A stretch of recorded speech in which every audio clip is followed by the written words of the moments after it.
ये कहानी शिल्पी की है। शिल्पी जिसे शौक था सफाई का। शिल्पी सफाई को लेकर इतनी वहमी थी कि वो साफ फर्श को कई बार साफ कर देती। शिल्पी की इस आदत से उसकी सास काफी परेशान थी, लेकिन ये आदत छूटे तो छूटे कैसे।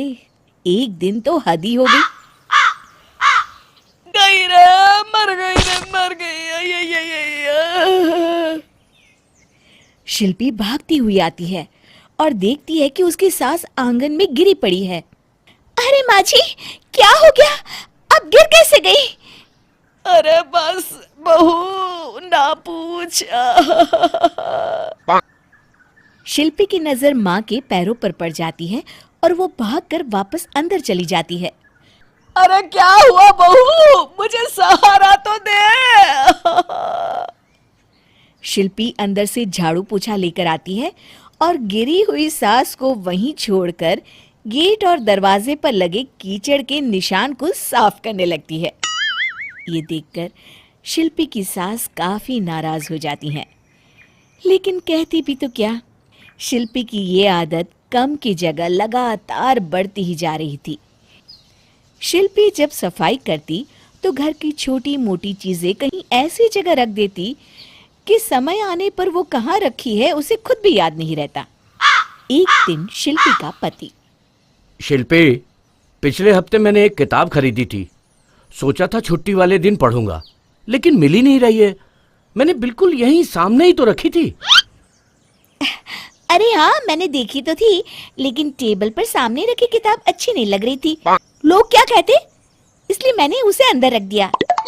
लेकिन अंदर कहाँ रखा ये बस याद नहीं आ रहा है। शिल्पी के पति को इस बात पर गुस्सा आ जाता है। हाँ हाँ, सब यही तो कहेंगे कि देखो देखो, ये कैसे लोग हैं, इनके घर के टेबल पर किताब होती है। पति शिल्पी पर नाराज होकर निकल जाता है। एक दिन शिल्पी और उसकी पड़ोसन के बीच लड़ाई हो जाती है। अरे पागल समझा है, इतना सारा कूड़ा मेरे घर के सामने? हाँ?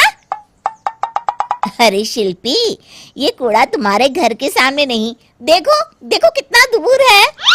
अरे तो मेरे घर के सामने से तो दिख रहा है ना। अरे शिल्पी, बस करो, अब क्या सड़क भी साफ करोगी? तभी वहां शिल्पी का पति आ जाता है। शिल्पी की हंसी उड़ते देख उसे काफी बेइज्जती सी महसूस होती है। वो शिल्पी को लेकर घर के अंदर आ जाता है। शिल्पी, सफाई करना अच्छी बात है, लेकिन ये क्या कि तुम इसके लिए सनकी हो जाओ, ये सही नहीं है। देखो, तुम दूसरे कामों पर भी ध्यान रखा करो। आप ना अपनी नसीहत अपने पास ही रखिए। ये लोग सफाई को कभी नहीं समझ सकेंगे। जब बीमार पड़ेंगे तब समझ में आएगा। अच्छा बाबा, ठीक है, अब तुमसे बहस कौन करे। तुम खाना लगाओ। शिल्पी का पति वहां से चला जाता है। एक दिन जोर की बारिश हो रही थी। शिल्पी झाड़ू लेकर भीगती हुई आंगन साफ करती है। वो बार बार झाड़ू लगाती, बार बार बारिश का पानी आंगन गीला कर देता।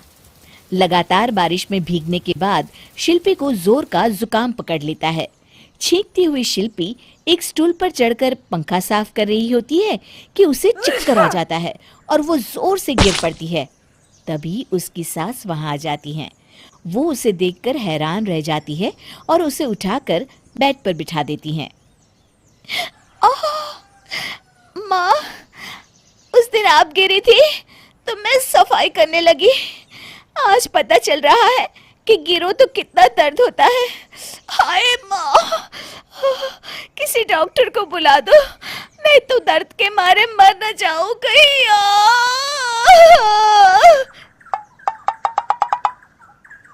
हाँ हाँ, बुलाती हूँ डॉक्टर को। इनके शरीर की 4 हड्डियां टूटी है, प्लास्टर तो बंधेगा और कम से कम 3 महीने तक ये उठ नहीं सकती। वैसे ये कर क्या रही थी और गिरी कैसे? डॉक्टर साहब, पूरा दिन महारानी साफ सफाई में लगी रहती है और कहती है सफाई नहीं होगी तो बीमारी हो जाएगी। ओह, लेकिन इस साफ सफाई की बीमारी का तो खैर कोई इलाज नहीं है।